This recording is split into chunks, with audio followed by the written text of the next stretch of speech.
ביחד. אני מסכים עם מה שנאמר פה, אם אני לא טועה על ידי ניר קודם, שמשהו מאוד חיובי קורה בחברה הישראלית. אנרגיות חדשות של צעירים וצעירות, נשים וגברים, גופים חברתיים, ירוקים, יהודים וערבים, מתנפצים על שובר הגלים של הפוליטיקה והיא חוסמת אותם. אחד התפקידים המרכזיים של ההתלכדות שלנו, של התנועה החדשה ומרץ, היא לפתוח פתח ולפתוח את המעבר בשובר הגלים ולתת להם אפשרות לחבר את הפעולות המאוד מאוד חיוביות שלהם עם המערכת הפוליטית. כי הם יודעים שבסופו של דבר ההכרעות הגדולות מתקבלות במערכת הפוליטית. הם משדרים את הרצון הזה וחובה עלינו לעשות הכל בכדי לאפשר להם לחבור ביחד. ואני כאן, מעל הבמה הזאת, פונה לקבוצות שונות, ובעיקר לתנועה הירוקה, להפסיק להתלבט, לחבור אלינו,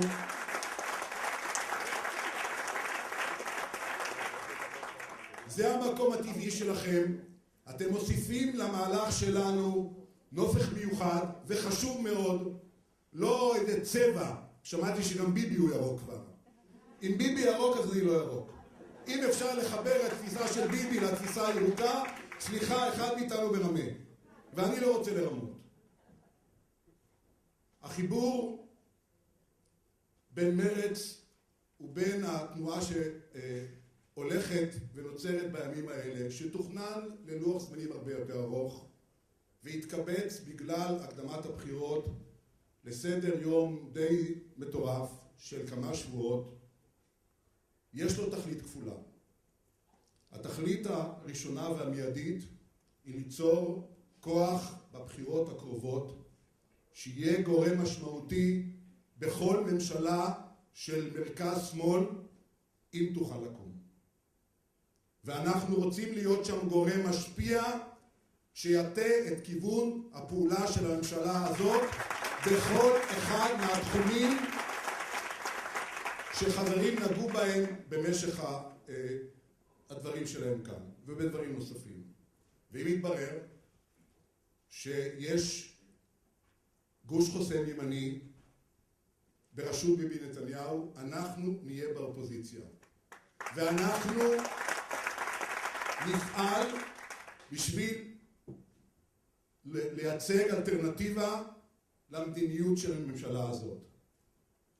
ואנחנו נבנה מתוך האופוזיציה, וזה היעד השני, תנועה חדשה, פה יש קצת בלבול מה חדש, פה יהיו כמה חדשים. תנועה חדשה שאני מקווה תכיל בתוכה את מרץ ואת התנועה החדשה ואת המפלגה ואת התנועה הירוקה וגופים נוספים שבמהלך של שנה לאחר הבחירות ייצרו בעצם מסגרת פוליטית חדשה, הסוציאל דמוקרטיה הישראלית. זה החלל הגדול שאנחנו נוטלים על עצמנו את המשימה הגדולה למלא אותו.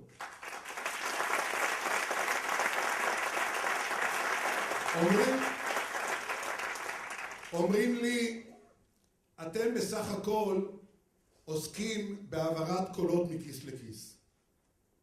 קודם כל אני רוצה לדווח לכם, בכיס שלי כיושב ראש מרץ, יש מספר מסוים של מצביעים. לא כל מצביעי מרץ, אפילו לא כל מצביעי מרץ, נמצאים בכיס של מרץ. אותו הדבר לא בקדימה ולא בעבודה. מדובר באנשים חופשיים שיבחרו איך הם יצביעו בבחירות הקרובות על פי שיקול דעתם. כן, אנחנו רוצים להיות גורם גדול גם על חשבון העבודה וגם על חשבון קדימה וגם על חשבון הליכוד וגם על חשבון הגמלאים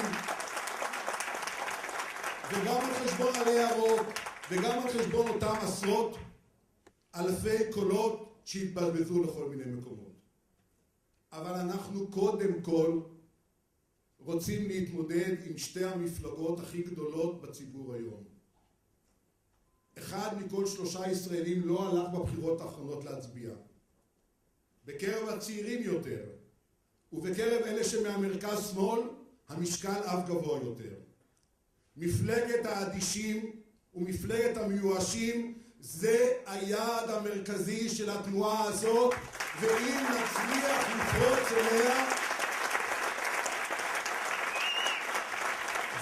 נצליח לפרוץ אליה, אנחנו נשנה את יחסי הכוחות בסך הכל כולו. כי בסופו של דבר, אנחנו יודעים, לצערי הרב, ציפי, לבני וברק נמצאים בכיס של ביבי. ביבי, מה לעשות, אמר כבר, נמצא בכיס של אלי ישי. המקום היחיד שבו מצביעים נטו נגד הקואליציה של ביבי ואלי ישי, היא הצבעה עלינו. בכל